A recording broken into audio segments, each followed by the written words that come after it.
இப்போ முதல் ஆனந்தம் சுவாமி யாருக்கு கொடுக்குறார் அப்படின்னா தன்னுடைய தாயான அம்பிகைக்கு கொடுக்கணும்னு தீர்மானம் பண்ணாராம்.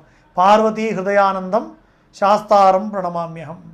முதல் லீலை தன்னுடைய தாய்க்கு ஆனந்தத்தை கொடுக்கணும்னு தீர்மானம் பண்ணின உடனே பகவான் அதுக்காக என்ன பண்ணுறாராம், அகிலாண்ட கோடி பிரம்மாண்ட நாயகனாக 8 கைகளோட 8 விதமான ஆயுதங்களை கையில் தரித்து தேவர்களும் மூவர்களும் வணங்கி இருக்கக்கூடிய கோலத்தில் இருந்த சுவாமி பாலஸ்வரூபனாக பாலசாஸ்தாவாக கையில் பால் கிண்ணத்துடன் அமர்ந்து அற்புத கோலத்தில் தரிசனம் கொடுக்குறாராம்.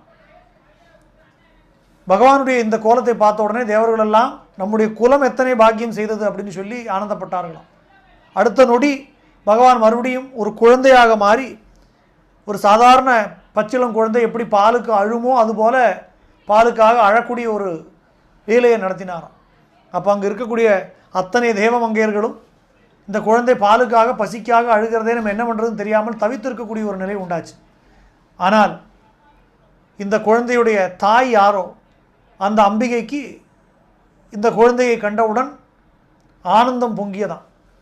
அடுத்த நிமிடம் அந்த குழந்தையை தூக்கி மடியில் வச்சு தானே தன்னுடைய முலைப்பாலை ஊட்டி அந்த குழந்தையை சமாதானப்படுத்தினாலாம்.